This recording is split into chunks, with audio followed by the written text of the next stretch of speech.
In a time and place when it's hard to travel anywhere. Two ladies in their mid to late 33s are trying to escape India. How did their friends make it out? One of us didn't. What's life like now that everything is changed? I'm pregnant and I have no job. This is the Workation podcast.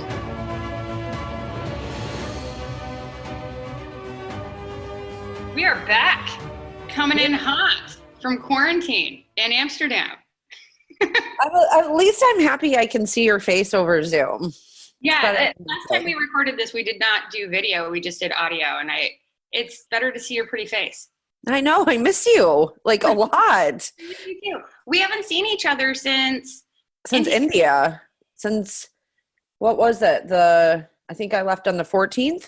Yeah, sounds about right. Almost a month. God, it's crazy. How are you doing over there?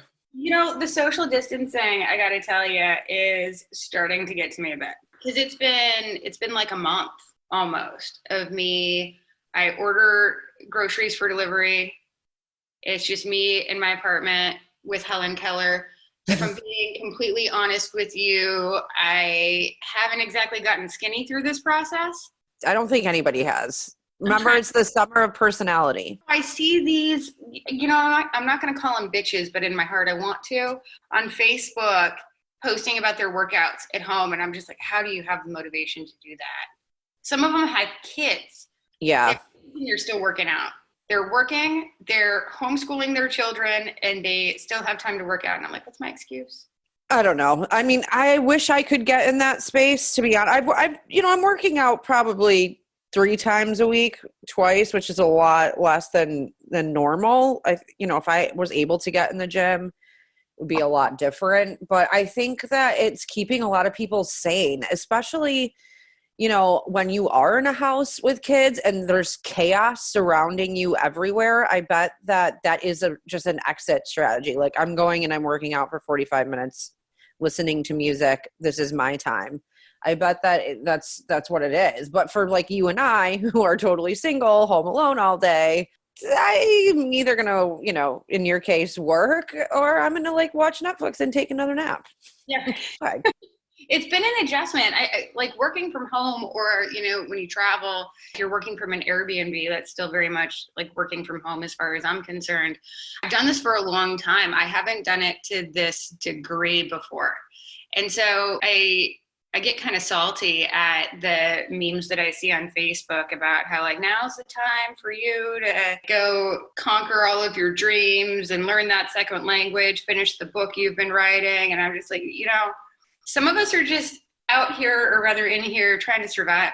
And I think that's okay. I think that if you feel the motivation and you are somebody that says, I never had the time to write this song, or I never had the time, and that's always been your problem, well, you have the time now, so use it. But I'm not going to hold it against you if you decide not to, because some people, I think more than anything, either need a break if they've been laid off, like they just need to spend time with their family. They need just to breathe a little bit.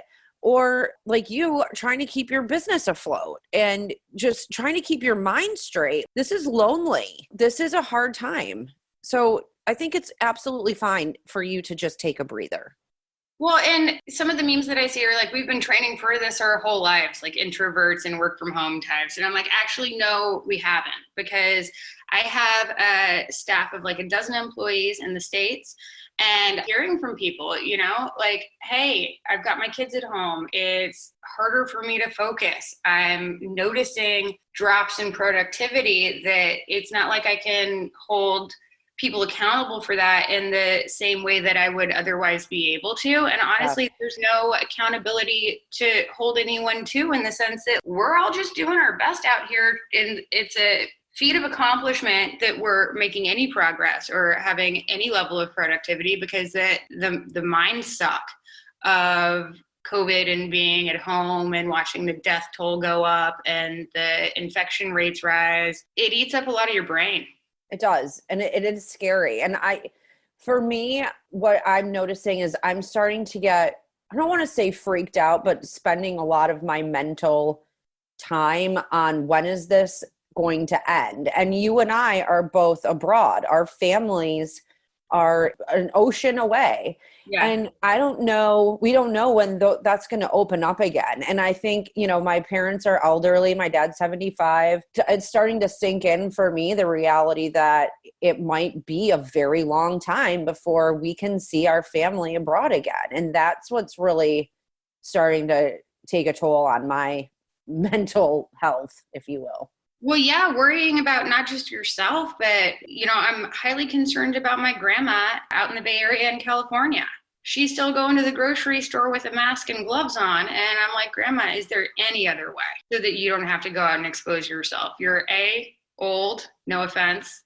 But then also you've got that asthma, Graham. You can't, if you get this, you're probably not going to make it. And so making sure that she doesn't get it is something that I think about all the time. Yeah, it's scary. And do you know anybody personally that has been infected yet? No. Do you?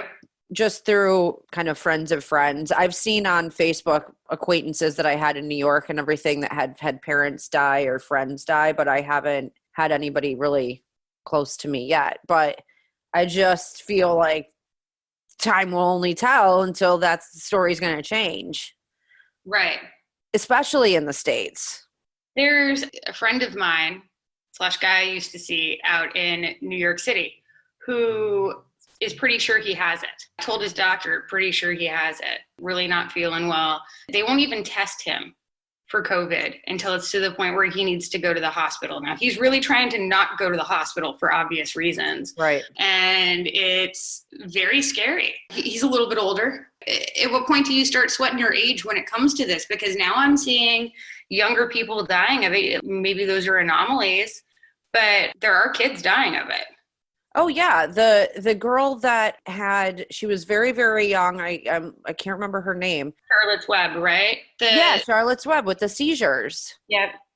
So the little girl, there was a marijuana grower. I think it was out in Colorado, but they created a strain that had no, I forget which one gets you high, but CBD does not get you high. But THC, I think, does. THC. It has no THC, but a very high CBD count. And it cured her seizures. And that story was a major driving force behind the medical marijuana legalization in the US. Very famous case. And that little girl died of COVID. So sad. Terrible. I mean, what are the chances? It's crazy. Those poor parents finally thinking their problems with her health are over, and then a world pandemic happens. Right. Well, I'm just happy that I'm not in India right now. Oh my gosh. Ethan, our fixer in India, one of our fixers in India, he's a Serbian gentleman who is trapped in India, can't get out. Has been. And didn't you say that they can't exchange money and they can't find food? No, all of the ATMs are out of money. None of the cash exchange stores are open. Essentially, nothing's open at all. You're technically allowed to go get groceries in India, but the police are beating people in the streets with reeds, canes, whatever you want to call them, very long sticks. They're insane videos of this happening, and they're beating people indiscriminately. And who's to say if you're going to a party or going to get groceries for your grandma, right? But there's a food shortage in India. Yeah. A lot of migrant workers, tens of thousands of migrant workers who take trains are stuck because this stay-at-home order, and it's one of the strictest in the world, went into effect 4 hours after it was announced. And then all of the trains stopped running. So there was no way for the migrant workers to get back home. And so they were just stranded. But you can't be outside because that's illegal, but you don't have a home. Also, you don't have any money, and a lot of them don't have cell phones. So they're just ultra fucked in whatever, town in India they happen to have been stranded in, and there's not enough food to go around, and there are these lines of people begging for food. The imagery coming out of India right now is terrible, and Ethan, our fixer, has been stuck there the whole time. At one point, he's been sending me WhatsApp updates on a consistent basis. And so like he was a professional basketball player, and then he went into the wonderful world of MMA. He's a jack dude. He's a pretty big dude. He was sending me messages about how he's afraid. They were beating up foreigners to, number one, take their money, but then number two, because they were blaming, some townsfolk were blaming foreigners for bringing COVID to their country. So crazy. Ethan's not having a good time out there, and he happens to have enough money, but what happens when you get stranded and you don't have enough money? No, I can't answer that. Sounds like my worst nightmare ever. And did you see the No Name Guest House unfortunately had to shut down through all of this? Like, Kari, what if we had gotten stuck over there and they had, I mean, I'm sure knowing them, they would have looked after us in some way. Yeah, somebody would have helped us out. So the reason why we were in India was, number one, the Holi festival, but then number two, the No Name Guest House was nice enough to let us stay at their wonderful co-living and co-working facility. And it was such a cool experience. But had we gotten stuck there, I don't know where we would be, because they had to shut down. Yeah, that's what I mean. I mean, knowing Alex, he would have taken us in or found some place for us to go. But still, I just can't imagine. I'm so glad we got out when we did. And it was literally in the nick of time. We were playing with hours. Yeah. No, and again, they issued the lockdown order with only 4 hours to spare. So that's not enough time to book a plane ticket. That's not enough time to book a train ticket. That's not enough time to both book it and then get there by the time it leaves. Right. And we were so far from Mumbai anyway.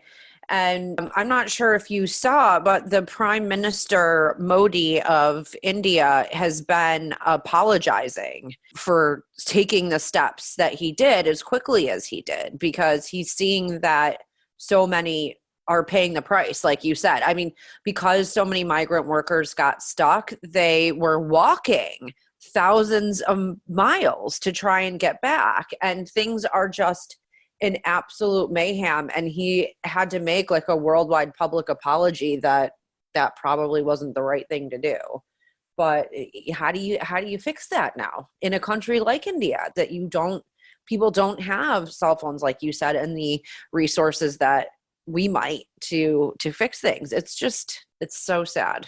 Absolutely nuts. I mean, all of this is mind-blowing, Let's talk about, because I know that on the last episode we talked about our experiences in India, and I would love to interview Antigone for the podcast, who was there with us, because she was around for more of the late night shenanigans than you were, for good reason. But I know that this episode we were going to talk about how we escaped India in the nick of time and what it looks like for our friend group who went to different countries from our India trip, or in Ethan's case, got stuck there, to kind of like hash out what it actually looks like traveling in the time of an unprecedented pandemic.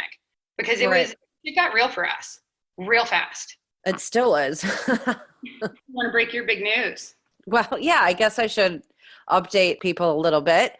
So I've mentioned a few times my partner, who is actually my fiance, Chris. We met right when I started podcasting with Kari. He's from Scotland. He's wonderful. Obviously, that's why I've decided to marry him. Right before we left for India, I found out I was pregnant. So, surprise!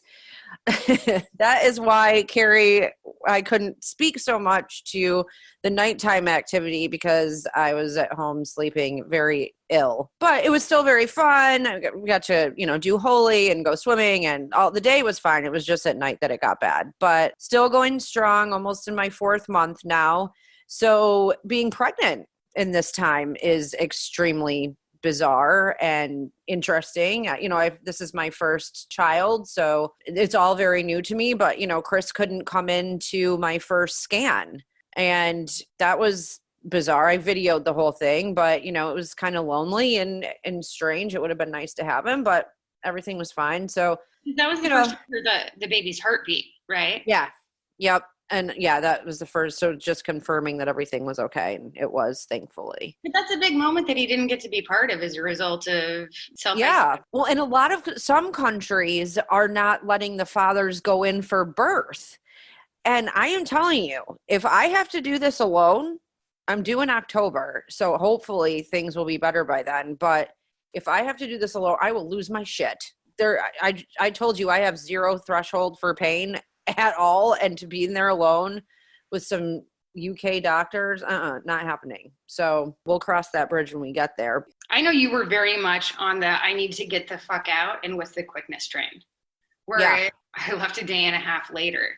But you got out on the 14th. Yeah. I was on the 17th, I think. Yeah, you left a day and a half after me. You were trying the same day, but because of the hold times and everything.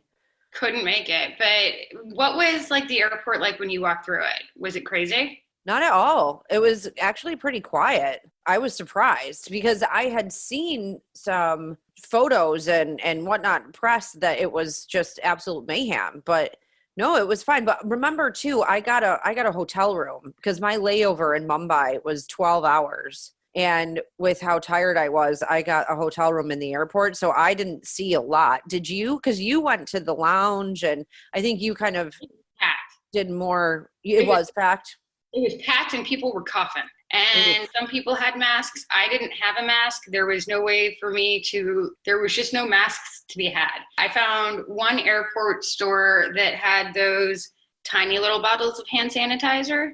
And I bought 5 of them and went through 3 of them in the course of just going from Goa to Amsterdam. Yeah. I would, every time I sanitize my hands, I would sanitize my phone. I would sanitize my luggage handle with liquid hand sanitizer. The surface needs to be wet for like 20 or 30 seconds. Like you've really got to soak it down in order for it to work. And that's like on a hard surface, and just like liberally apply it to everything. I would actually look at my phone and make sure that it stayed wet and my handle stayed wet. I would really soak it down because I wasn't trying to catch this. You know, I've got a business to run. And although we joke that we're in our mid to late 33s now, I'm turning 37 next week. And I'm just really not trying to take any chances because I have too many responsibilities that I can't fulfill from a hospital bed. Well, not only that, but you kind of want to survive and like There's keep plugging away in life. Like, I don't want you to kick the can yet, lady. Also that, there's also that I just really, I enjoy life. I'd like to keep living it. I have more things that I would like to do. I'm not ready to go down like that yet, but it's crazy when you're fighting something that you can't see and in a very crowded place and one dude sneezed, didn't cover his mouth or anything, just like sneezed forward, and it was like, his sneeze projection went right in front of where I was sitting, and I almost threw up. I thought for sure I was gonna die. I was like, and this is how it goes. But like, you control other people when you're in a very busy, populous space. And I hated every second of it, I gotta tell you. But it sounds like you didn't have as busy of an airport experience. People were GTFO when I was there, because it was pretty clear that India was going to start locking down. They didn't know exactly when. And again, turns out they only had 4 hours from the time that it was announced. But once the general consensus was this is coming down the pike, there was a mass accident. I didn't see that, but I was beelining. But I'm not surprised. I mean, I heard every other airport was crazy. And it might have just been the time I was there. I have no idea. And I was maybe just oblivious. I just wanted to get on that plane and get home. I was terrified, didn't want to get it. And we didn't really know what it was looking like yet. It was still just news coming out every 30 minutes that was different. And it's going to die in hot weather. No, it's not. And India didn't have many cases. Oh, now they have more. And it was changing so fast that you just couldn't stay on top of it. Fiance Chris came to visit you in Amsterdam, a few weeks ago? Right? Yeah, 2 weeks ago. And he was coming from Scotland. What was that experience like for him? So there was like 10 people on the plane, and I think he said 7 of them had full on hazmat suits. And the guy next to him had a full on hazmat suit and was holding in his hand a thermometer. And he's like, what is this? Like, do you already have it? And you're just like checking your temperature? Like, what are you doing? So I don't think that he would have gotten on the plane had he had symptoms. I think that people are just being extra cautious and freaking out. But yeah, it was weird. But, you know, he distanced himself on the plane. Like you said, he was using a ton of hand sanitizer. The airport were dead, absolutely dead. So he felt like he crossed more people in a grocery store than he did in the airport. But, you know, I didn't want to do that appointment without him here. Had something gone wrong, even though he couldn't be in the room, he was still physically with me had something happened. So I can share more about that later because he's coming over here via ferry with a moving truck on the 23rd. And then because I have a dog that I can't take on the plane, there's still one boat going across the channel. So we'll be doing that on the 26th. And I'm moving to Scotland because I need to be with him. I wasn't originally going to move until the end of July, but with all of this, just to add a little icing on the cake of this COVID-19, like many of you listening, potentially, I was laid off from my job after just starting a new job. I don't want to say where it was, but after 3 weeks of employment, I was let go. So as a result of COVID. Yes, as a result of COVID, the company downsized dramatically. Over 50% were let go, and, you know, understandably, and I was in charge of hiring. So that's not going to be happening for a while. So while I fully understand the reasons, I'm still now in a position where I don't have a job. I have no idea when I'm going to get another one because companies aren't hiring very much depending on the industry. I have to be remote. And you need to be remote, and not a lot of companies are hiring right now. So it's a scary place to be. It truly, truly is. And I'm lucky enough that I have savings, but it's not going to get me through for a year. And on top of that, hopefully no potential employers are listening, but who wants to hire a pregnant lady? I don't have to say that right now, but I need to take a month off at least in October. So I don't need to tell them immediately, but it's still just not ideal. But you know what? One thing I have learned in all of this is don't worry about the things that you can't control. I cannot control this disease. I cannot control what companies are hiring and what companies are not. All I can do is look at the job boards, keep applying, stay positive, network via LinkedIn or what have you, and not stress out. And everything is going to change at the end of this. So the world is going to be different. Our jobs are going to be different. The way that we interact with each other is going to be different. And day by day, I just have to let the world happen, stay calm, keep trying to move forward, and not freak out about what I can't control. And I've never learned that lesson as hard as I have this time. I'd also, just for the record, and for anybody listening who might be in a similar position as you, as a U.S. employer, I know this for a fact, it is illegal to discriminate against pregnant people.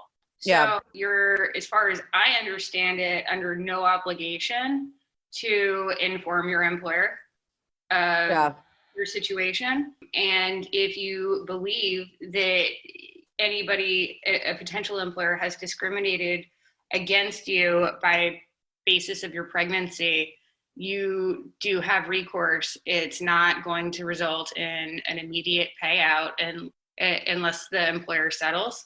But I wanted to say that because I know that it's scary, and there's a reason why these anti-discrimination laws exist, and it's because unfortunately employers do discriminate. Yeah. And I think especially when it comes to pregnancy. Yeah. And it's, and it's a woman thing. The woman is the one that's got to be out for a while. They've got to bond with the baby. They got to feed it. They got to recover emotionally, physically, mostly. The guy, the dad, husband, whatever, can be out for 2 or 3 weeks, and that's fine. But we as women, we actually need time to recover. And it's not fair that we're we have to sacrifice for that in the job field or whatever. It's frustrating, but I certainly won't tell anybody. But I you know me, I feel bad. I'm going to feel bad starting a new job and being like, oh, by the way, I'm giving you 3 months and then I need several months off. But at this point, I'm not going to pull that card. I can't feel bad. I just got to look out for number one. And that's me right now. Talk about your visa process, because you're an American citizen, but right now you have a Dutch visa, right? Yeah. So I have a Dutch visa until 2022. Which, to be clear, you got by starting a Dutch company, right? That's how I got my visa. Yes, I'm under DAFT, the Dutch-American Friendship Treaty, which is quite simple to get. If you're a freelancer or a contractor or able to open up your own company over here, it's very doable. And so you can do a little Google search on that. It's certainly a thing that if you want to move over here when this is all said and done, it's definitely attainable. But, you know, after Brexit, of course, I'm moving to the UK, which is in shambles at the moment, just trying to figure everything out. So my Dutch visa does absolutely nothing for me. I've applied for the visa online and paid for it, which costs just over $2,000. But I was supposed to go to an office in Amsterdam to get like my biometrics, the photos and fingerprints done, but all of the offices are closed. So I have no idea what to do. So I'm calling the embassy and the Scottish embassy, UK embassy and all this stuff. And they're like, we don't know. And I'm like, so should I just like rock up and show up and take care of it when we get there?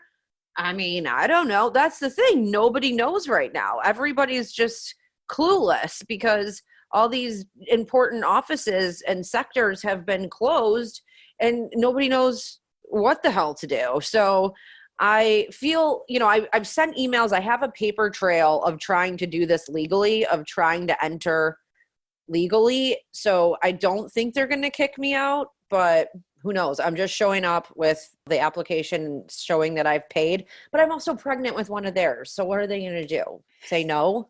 Is the baby immediately Scottish because the father's Scottish? Yeah, and it will be born there. And then I think the baby's also immediately American. Yeah, dual citizenship. Well, isn't that just splendid? Well, it would have been a lot cooler if the UK didn't exit, but yeah, it's still cool. Dual citizenship's pretty rad. Yeah, I think that's very cool. And Yeah. how countries has your little nugget? It's the size of a lime right now. Yeah. We talked about this earlier because in India it was the size of an olive. It's really grown. And I'm feeling it. Did you need an attorney, an immigration attorney to get, I used an immigration attorney to get my Dutch visa. And I also needed a business attorney to set up the Dutch BV. What did you have to do to apply for your visa? Was it just an online application form? Yes, for the UK, it was an online application form. I probably should have gotten an immigration lawyer just because of my situation, but I didn't use an immigration lawyer for the Netherlands either. I've always done it by myself. So I've lived in France, Taiwan, the Netherlands, and now the UK, being a resident and having to do this visa stuff. I've never used a lawyer. I'm not saying that it's not smart to. I think it definitely is, especially with you, because your situation was more complicated with owning a business and all those things. But these things can definitely be done on your own if you're organized and you have time and you can do the research and you don't have a complicated situation and you're single and that. But now, so in the UK, we want to get married in June, but we can't until I have this visa. So it's like you need one with the other, and you can't marry your way out of this problem. No, they need to see the proof of visa before we can have the ceremony, which that's not normal, I don't think. But I could be very wrong. I think maybe that has changed. But every country is different. But yeah, it's a little bit crazy. How many places has the Yeah. So this baby's already been in 5 countries before it's being born. It was going to be 6 because I was planning on going back to the States, but not yet. So I'm hoping that I'm just giving this child a sense of adventure and like it's going to be born with, being a little nomad and just wanting to see the world like us. But it will probably come out big dork and do something else. I was so happy. Speaking of visas and visa issues, I think I mentioned right before I got on the plane to go to India, my wallet got stolen. And so I talked to the IND. There was no way for me to get a replacement card by the time the flight was supposed to leave for India. So I flew to India without a residency card, just my good old American passport, which technically they told me it should be fine. But I wasn't like 1,000% sure. And when these border closings started to happen, I was highly concerned that I wasn't going to be able to get back to Amsterdam. In India, they let me on the plane. The airport experience in Goa and Mumbai, which is where I had my layover, absolutely insane crowds, insane lines, very gross experience. I was very concerned about staying healthy. But then I came through the Amsterdam airport and it was a ghost town. In the span of 12 hours, the airports had really cleared out. And I was, fortunately, they were able to look me up in the computer and I was able to get in. But for since I got here, I've been stressed about my visa renewal because on top of, my residency card was only going to be good, my permit, only good until April 11th. That's today. This is my 2-year anniversary of being an official resident. Happy anniversary. I wish we could celebrate properly. I know. We can't. We can do it via Zoom video. Totally. Have a little party about that. But I only got confirmation that my visa was going to be renewed on Thursday, 2 days ago. That is scary too. It is. I've been in that position. It's terrifying. All of the government offices are shut down. And so it's like, well, what about me though? What does this mean for my visa when it expires and nobody's there to stamp that approval on the renewal? Does my time start all over again? From paperwork standpoint, I think there's going to be a lot of backup at the government offices for a long time. Oh yeah. And I've heard too that a lot of countries are being cool that if you are stuck there, they're not going to punish you for overstaying a visa. Every country has to be pretty lax about that right now. People are stuck all over the place. Nobody knows what's happening. I just think that if you are in a situation right now where you're in another country and you can't get back, I heard there's a lot of people stuck in Peru. I think you can safely bet that, you're not going to get a red stamp in your passport. You're not going to be fined for overstaying. I think I don't want to say the only good thing about this virus is that it is worldly and that literally the whole world is dealing with it. So you're not going to really find yourself in a country that's like, oh, well, we don't understand the coronavirus. It's not our problem. Like, sorry, right. You're in this position. It's everybody is. So we're all in this together sort of thing. And I think if you are stuck, you'll be all right in that sense. The craziest I'm stuck story that I've heard throughout the coronavirus crisis was in the New York Times. This article of this South African couple that went to the Maldives for their honeymoon. And it's beautiful there. That's like the Instagram hotspot. We're talking tiki hut hotel rooms on stilts in the ocean, picturesque AF.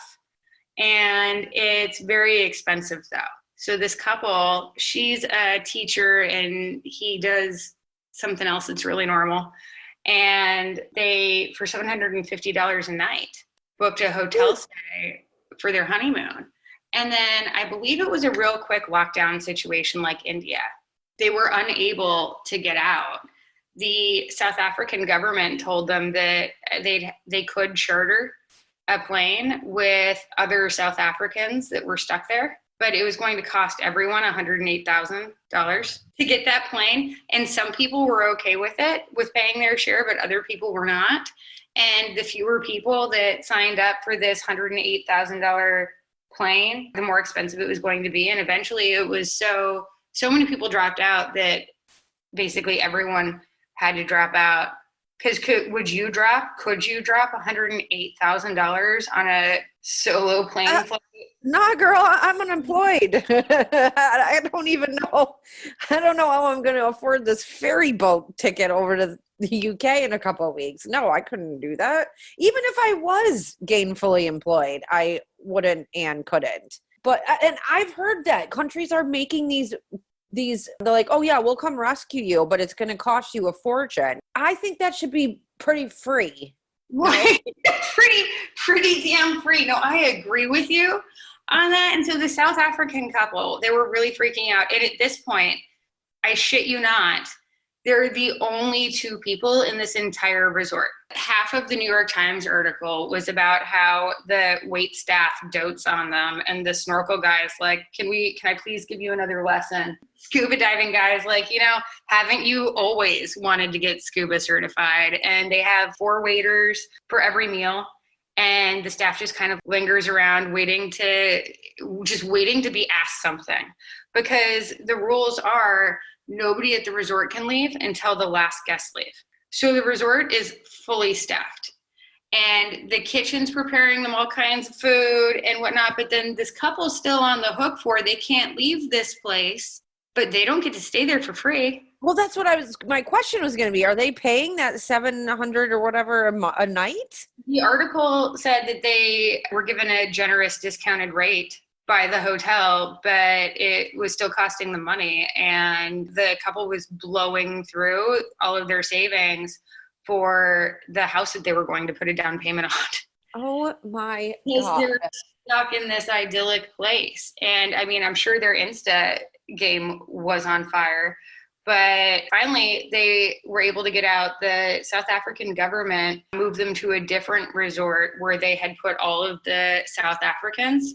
They're still on the islands, and then they subsidized a flight finally to get everyone out. But then the entire hotel staff had to stay quarantined at the resort for 14 days. So now they're like partying on the resort by themselves, which, well, that's fun. I wouldn't have a problem with that. I mean, that's like a good situation gone bad, could be good, but no, not really when you think of the financial impact. Well, and why did it take the government so fucking long to just do what was right? Why did it take that long to get a subsidized flight over? I mean, that should be happening way faster. You would think, but at the same time, South Africa is a pretty big country. People like to travel, and I'm sure that there were South Africans trapped everywhere. In the, how do you say it? Maldives? Maldives, yeah. Maldives. Maybe the Maldives was lowest on their citizen count. Yeah, no, that's true. But I guess I say that because I've heard other countries are flying into, say, Paris to get their people, but they're charging them like $4,000 for a one-way or something, like something ridiculous. And it's like, why are you trying to make money off this? I just think it's wrong. And instead of, I don't know what kind of math they're doing or reasons they're putting behind it, but just give everybody a break right now. Everybody is scared shitless. Nobody's coming out of this on top. I don't think so anyway. And I think the right thing should just be done, should have been done a lot faster in many situations. The entire travel industry has pretty much collapsed. Yeah. There are agencies, like digital marketing agencies, that primarily represented restaurants and like clients in the travel space. Those agencies and the people or the jobs that they had no longer exist anymore. There's just the swath, the giant blanket of unemployment, and this job, this agency, these companies don't exist anymore is insane to see. And what do you do from there? I don't know. I know. It's crazy. I don't know what you do from there. I don't know where you go. I feel that personally, yeah, I'm laid off and it's going to be a while probably until I get something, but my job at least is very industry fluid. So it doesn't really matter if I'm in entertainment or if I'm in fintech, like I can jump around. But a lot of these people are so specialized and are stuck in hospitality or whatever, and it's done. And there's going to be this huge pool of amazing, talented people that are all going to be trying to get employed in the few, companies that did survive and keep their head above water. And it's just, I think that's another thing that's scary about this is we just don't know what this is going to look like. We can't refer back to history to say what's going to happen. there's nothing for us to refer to have any sort of idea what is at the end of this tunnel. And I think for me personally, that's really what is starting to freak me the fuck out. I see, like, I'm fortunate in that I have a very broad range of clients. Mm-hmm. And some of my clients they're in the health space and they're doing really well right now. However, week before last, I had the worst week of the entire almost 10 years I've owned the Content Factory. I won't say how much I lost in billables, but trust it's in the six figures. I lost 6 figures of billables spread out over like 3 clients in the span of a week, which was unprecedented, but like just a complete kick to the gut. It was so horrible. And I've got a couple of new tech clients lined up, thankfully. So there's stuff in the pipeline, but whew, girl, I was sweating that week. I did not have a good time. I was not sleeping very well. Stress levels through the roof, anxiety like I haven't experienced since my mom died. And I'm by myself. I know. And there's nowhere to go. No. There's like nowhere to go. And it was a very shitty week for me. Well, how are you feeling now? Better. You know, I had a real pull yourself up by the bootstraps moment. Okay. I threw myself an epic pity party for a weekend. Really wallowed in my own self-pity, rolled around in it for a while, let it get all up in my hair. And Monday, I just showered it off. And last week was one of the most productive weeks that I've had in years. I really went into it with a like, fuck this kind of attitude, you know? And I do my best work from a place of fuck you. And I was just like, fuck this.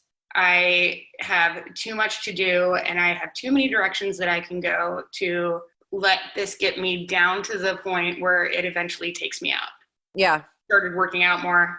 No, I'm proud of you. I mean, that's a really quick turnaround, Kari, to feel like you're at the bottom and then to, you know, you got to wallow in it. You've got to give yourself that time to just feel like absolute shit. And what am I going to do? But I'm proud of you. That's a quick turnaround to make those changes and to get back in that headspace of fuck this and turn it around. So, well, you don't have time.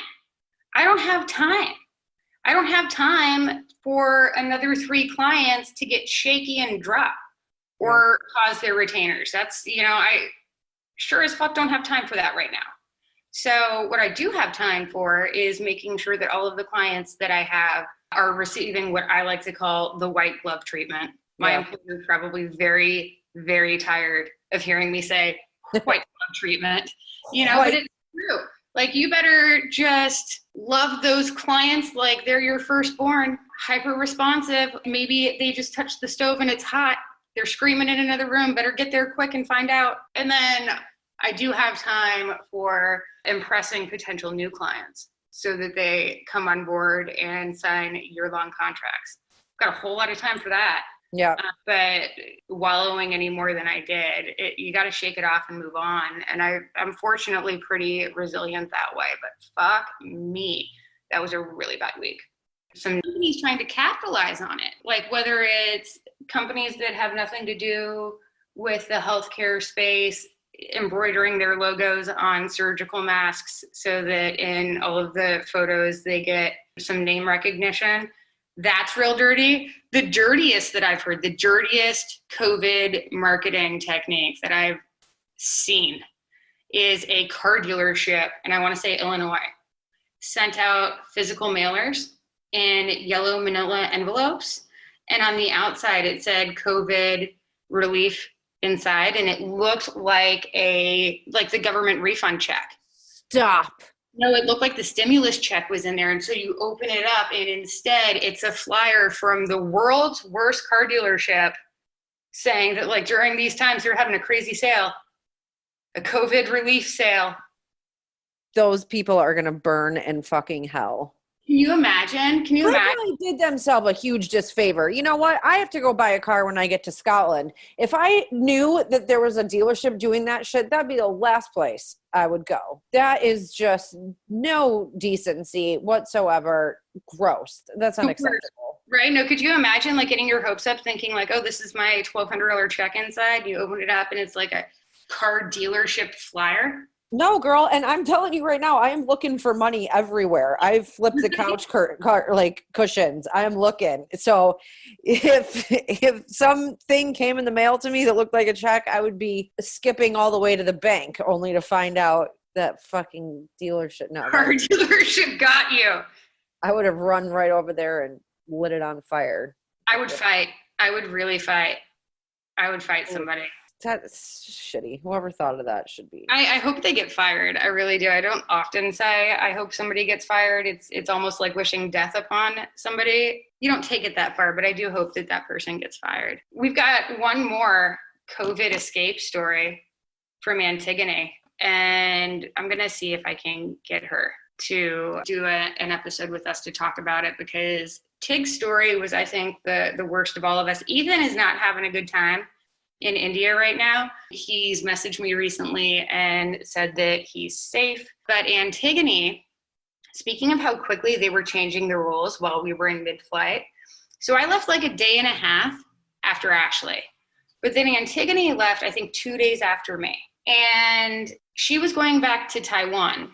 Antigone is my friend from the US, but she is an English teacher in Taiwan. And that's where she was going home to, or was trying to go home to. When she got on the plane, there were no quarantine rules. She thought she was going to be able to walk right off the plane and into her apartment. And instead, mid-flight, they changed the rules, and she had to, number one, be sent to what's called a quarantine corral. This was, I think, at the airport. But there were hundreds of other people packed in this room where she had to stay too. Some of them were probably sick, could have been sick. She had to stay there for like 4 hours until they processed all of her documentation. She goes back to a forced 15-day quarantine. And what that looked like, it wasn't like, so I came back to Amsterdam, went to my apartment, got my cat, and then I quarantined myself for 2 weeks. Self-isolated as much as I possibly could, but that was entirely voluntary. At any point I could have left my house. At any point I could have gone to the grocery store. I could have gone and visited Ashley, and nobody was going to arrest me, or like I wasn't going to experience any consequences of that action. Right. Antigone did not have that. Antigone was under police quarantine. So she got to stay at her apartment, but she couldn't leave her apartment, and they were tracking her via her cell phone. But then also at least 4 times a day, a cop would come by and check that she was still in her apartment, and she didn't know when they were going to come. She had a very harrowing flight experience leaving India. And then again, that quarantine corral did not sound like a good time. Yeah, no, that doesn't at all. The name of it, like you go to the quarantine corral where, you know, hundreds of your closest strangers are randomly coughing throughout the crowd. I think the fuck not. I'm going to avoid that as much as I possibly can. And she, from what I understand, it was a traumatizing experience. I would have been traumatized by that experience. Then she goes home and finds out that the cops are going to be checking on her at least 4 times a day, but she doesn't know when that is. She didn't sleep. That was a very long flight. She didn't sleep really the entire flight from India to Taiwan. And then she had to deal with all of the quarantine. She had to meet with the cops. They told her what the deal was. She raised some objections. They really didn't seem to care. And she said she went for like 4 days without really sleeping, 4 or 5 days. The cops were not like super nice about it. She had one nice cop, but sometimes like she would just fall asleep, and then there would be a knock, knock, knock on the door, and she would have to go talk to them. She ended up sleeping by her front door so she wouldn't have to get up. She could just like answer them through the door. Okay. That can't be comfortable. No, it was not. And she was really happy when that finally ended. But she was really not having a good time. I was very concerned about her. there's a whole mental aspect to self-isolation. And oh yeah, I was really relieved. I was sweating it out for the first 2 weeks that I was self-isolated, because if I was going to get sick, I was probably going to catch it at the airport. And it takes 2 weeks for symptoms to show sometimes. But every time you get a cough, aren't you like, Rona, is it you? girl, I've taken my temperature like probably 15 times because I feel like it's knocking on my door. And do you know what scares me the most is, like you, I'm alone. And I've heard these stories, like Pink is talking, Chris Cuomo, there's a lot of people sharing their stories about what this looks like. And it is not pretty. It is terrifying. And I am a big baby when it comes to being ill in the first place. But on this level, alone and having my dog, I just can't imagine fighting this battle by myself in this apartment. And nobody should help me because I don't want them to get it. But somebody'd have to take my dog. Like, there's all these logistics. And then dying alone. I mean, let's not go down this path. But yeah, it's terrifying to think about getting it, how you got it, do you have it? And every single symptom I feel, I'm Googling it. And I'm like, is this corona? Whenever I leave the house, I think to myself, this could be the time that I get it. So be very fucking aware of what you touch, sis. And I am hyper aware, but sometimes people just walk by you. And I'm like, way too close. I've been holding my breath when I walk past people. I don't know if that's helping, but I'm walking around with like my arms out to my sides. Number one, so people don't get like that close to me, but also just like, I don't want to touch anything. Yeah, kind of feeling around. It's something that is dominating my headspace. I don't leave the house unless it's really absolutely necessary, because that could be the time that I get it. And then I've got to start 14 days counting down on, when symptoms would show from that one time that I went out. And again, who wants to get this alone? I know. We can't do that to ourselves, like counting down all the time. I feel like my mental health could possibly go faster than my physical health if I keep thinking about it. So I'm just trying to stay as vigilant as I can, washing my hands, not leaving, what have you, and hoping for the best. Like I said, I'm doing everything I'm in control of. Like, I'm doing my best. And I'm not, I told you, I looked out my window. It's a beautiful day here in Amsterdam. It was 70 degrees, super sunny. And people are like having a block party outside. Granted, they're standing a little bit far away, but there's a shitload of people outside drinking. And I'm just, all right, I don't want to be a part of that, but you do you. But it scares me to come in contact with people that aren't taking it as seriously. So I don't know. I'm gonna make myself batshit nuts if I think about it too much. But I'm in control of me. I'm seeing as few as I can. I'm touching as little as I can, and that's all we can do. I've been talking to my internet therapist a lot. I have too. Alan, yours that? Yeah, and I have two, and one of them is one that you sent to me. Oh, Michelle. Yeah, Michelle's more of like a coach / advisor. I love that lady. I love her so much. I've referred her to so many people. She is what has kept me calm right now. I'm still talking to my internet therapist, but like you said, it's two different kind of healing and therapy sessions, but they're both keeping me very calm. She's in the Workationing Facebook group. Oh, great. So if any of you listeners want to tag in just a killer, I call her a coach. Some people call her like spiritual advisor. She's on the woo side. Like, know that you're getting some woo with Michelle, but like, fuck it, I'll charge my crystals in the moonlight. I'm not above that. I'm not too good for some woo shit. But if you're interested in setting up a coaching call with Michelle, Michelle Murray is her name, and you can find her, tag her in the Workationing Facebook group at facebook.com/groups/workationing. Facebook.com/groups/workationing. And if you want to get in on the internet therapy game, which has been a real super lifesaver for me lately, I talk to my therapist like every day. We send chats back and forth.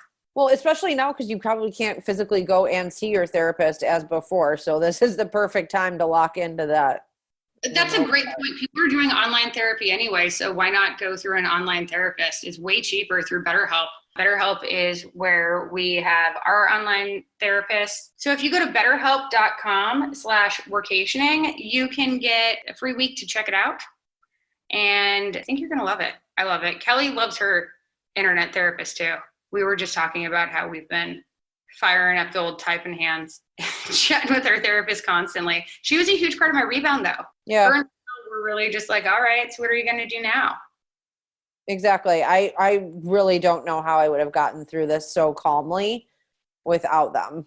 But you got to like reach out for help, which is hard to do, especially if you haven't done it before. But now you're in the comfort of your own home. If you've ever wanted to maybe dip your toe in the therapy water, betterhelp.com/workationing is a great way to do that. But like maintaining mental health, I'm not seeing a lot of articles about that.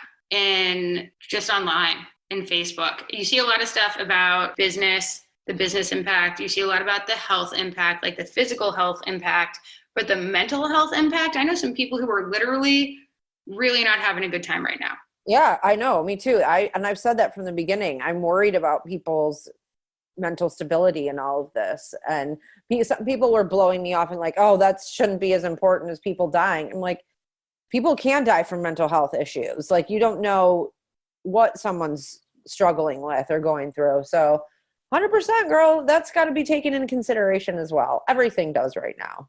Alcohol use or alcohol sales are through the roof. Yeah. Absolutely right. Well, and they deliver it to your house now. Yeah, I know. They deliver it to your door. And I'm like, oh, this is dangerous. This is dangerous. And for some people who maybe had some recreational drug use, I'm like, how recreational is that when you're by yourself and doing it though? No, we talked about that. Like no drug, but maybe phone a friend. Definitely. There's a lot of people that you can call. And I think that's the thing is people's addictions are kind of being spiked right now. And I've seen a lot of, 1-800 numbers or whatever to call, but don't be above it. Do it if you need it. I think solo drug use is a real indicator that maybe you might need to phone that friend, Yeah, I've dabbled and, had my share here and there in my 38 years of life. I cannot imagine MDMA or something by myself. That just wouldn't happen. Those days are long over for me anyway, but no, I can't imagine like doing any of that alone. And if you are, like, these are party drugs for a reason. You're supposed to be like dancing with friends and whatever if you're going to do it, not staring at the wall with your dog or your cat and seeing elephants coming at you. That's not healthy. Solo cocaine is a sad thing. Yeah, I've never done it, so don't know. No. Well, I'm going to go find some food, go hunting, and, You've got some packing to do soon. Yeah, I got some packing to do. I got to find some boxes. I got to hunt that down. I'm going to be sad, so I'm kind of leaving it for the last minute. I think there's nothing sadder than seeing your apartment full of boxes. So, yeah. And I think that we should plan like a proper Zoom birthday for you. We got to do something. My birthday's next week. My birthday is on April 20th, 4/20, and I live in Amsterdam. And typically that's a great day to be in Amsterdam. We'll come up with something. We'll figure it out. All right. I think we did it. Yeah, we did, man. Take care of you. If you need me, I'm here. And, I know. Well, let's go for a walk, a very distanced walk before I go for sure. Sounds like a plan. All right. Love you. Take care.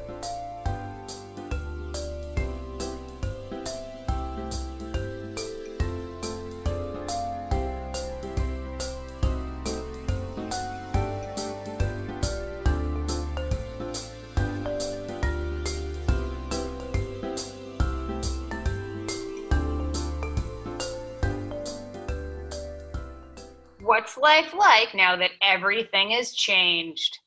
I'm pregnant and I have no job. This is...